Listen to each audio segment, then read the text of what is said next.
Hello, my name is Lewis and welcome to Gathering the Magic. Today we're going to be looking at the top 10 most expensive cards from Commander Legends. Don't forget to like this video and why not subscribe for all things MTG. Check out our Instagram where we're currently running a pirate themed partner Commander deck giveaway. Okay, yeah, just get on with it. Okay, so without any further ado, let's get right into the video.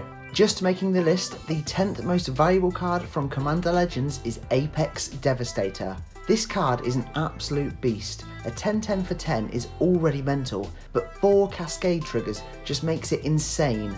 If you had a commander like Animar Soul of Elements out and managed to cascade creatures 4 times, then not only are you beefing out your board state, but you're also strengthening your commander. Cascade has been a mechanic that fans have been asking WotC to bring back for years, and I'm starting to wonder if WotC got a little overexcited with Apex Devastator, a potentially endgame card and one you certainly don't want to see at the other end of the table. For the 9th most valuable card, we have Rejuvenating Springs, the first and only new commander land on this list, and of course it's going to be Simic. These new lands are going to be so popular within Commander and an auto-include in decks, as more often than not you're playing Commander with 4 to 5 people. A surefire include in those land-loving Simic decks like Thrasios, Icy and Tatyova. A great new card with absolutely beautiful art, and I'm sure it's only a matter of time before Wizards goes to reprint City with all of these Commander lands. For the 8th most valuable card, we have Tevesh Sat, Doom of Fools. The legendary Planeswalker commander that you can also use as part of a partner pairing. Its +2 ability is great as it gives you essentially 2 pieces of fodder that you can block with to protect Tevesh from being attacked.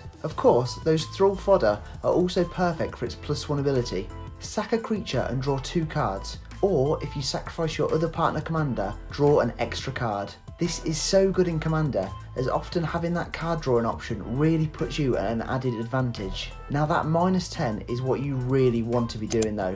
Gain control of all commanders. It doesn't matter if they're already on the battlefield or in the command zone, you get all of them. Imagine playing this, it resolves and you get an Omnath, Golos and Muldrotha. Absolutely game over. And lastly, just what the hell is that tongue? In as the 7th most valuable card, we have Hull Breacher, one of my favourite cards in this set, a flash pirate that whenever your opponent would draw a second card per turn, you create a treasure token. If your opponent is playing those card draw staples like Smothering Tithe or Rhystic Study, then you will slowly be gaining in treasure advantage too. Same goes for if they're playing those card draw living options like Opt or Brainstorm as well. And the always staple Gathering the Magic card of the deck award has to go to Revel in Riches. Double down on the ways to create those treasure tokens, and when you hit that perfect 10, you win the game. You go home happy and your friends just go and plot their revenge.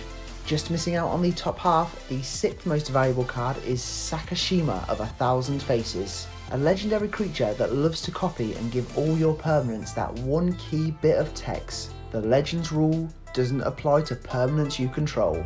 That is so huge, it means you could have multiple copies of Thassa, Kaiga, Thada Adele and obviously many other options. Stack your deck with those trusty copy cards like Glasspool Mimic and Spark Double. And of course have plenty of those bounce cards like Ghostly Flicker and Displace to make your creatures re-enter the battlefield and have their ETB effects trigger off again. It would work so well with those copy commanders like Riku, as the legendary rule doesn't apply with Sakashima, so you could double down on those creatures entering and really get ahead of the game. Like I said, a really powerful card that will absolutely see a lot of play within the Commander format in the future.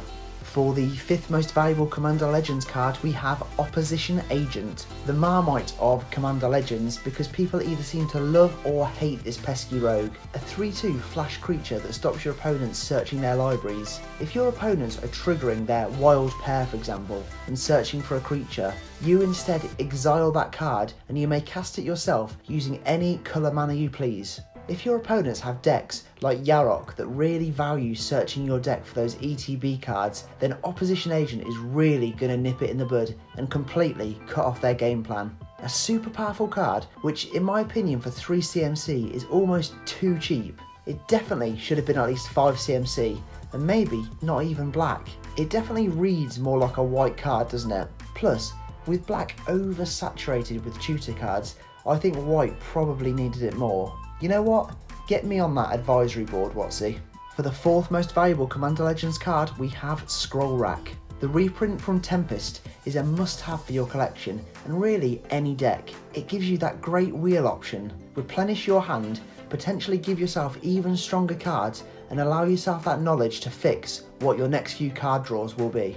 Cheap to get onto the battlefield and a cheap ability to use. It really can give you so much value so quickly, and you can see why it's used so often in decks on episodes of game nights. Recently reprinted in the list portion of Zendikar Rising, clearly Wizards are trying to get it popular in the market to perhaps bring the price down.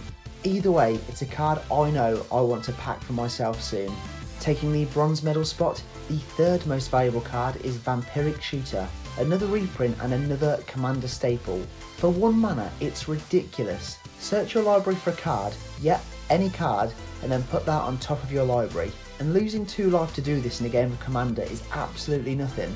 You could turn 1 tutor for a Yawgmoth or Gonti, really put the fear into your opponents. Of course, there are so many good turn 2 options you could search out for, like Blood Artist or Night's Whisper, or even go crazy and tutor for more tutors. Get out cards like Diabolic Intent or Demonic Tutor. There really are 1,000,001 ways to go with Vampiric Tutor, and if you do pull this from your Commander Legends booster boxes, you want to be adding it to all of your black decks. Runner-up and the second most valuable Commander Legends card is Mana Drain, and if you haven't watched my Commander Legends collector booster box opening, I do advise going back and watch it, as we did pull an extended art Mana Drain bad boy. Spoilers 2. Another reprint, this time from Legends, and it sure is a big one.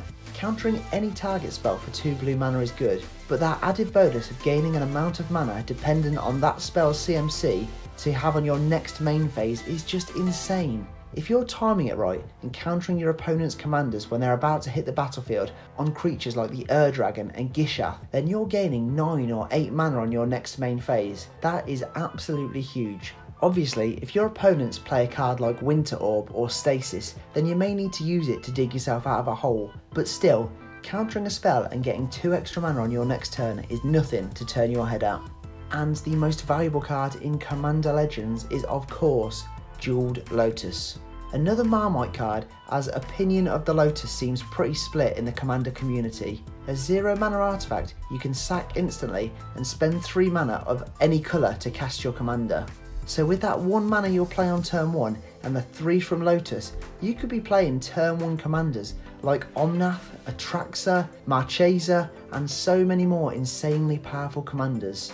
Value of course on this card has tanked since its reveal, with many MTG YouTubers even suggesting it could soon just be a $20 card. So the real question is, if you pack it now, do you sell it or do you put it straight in your decks? With a card like this, you'd safely assume Wizards will be reprinting the hell out of it in future Commander sets, as it's such a valuable asset to have in those games of Commander.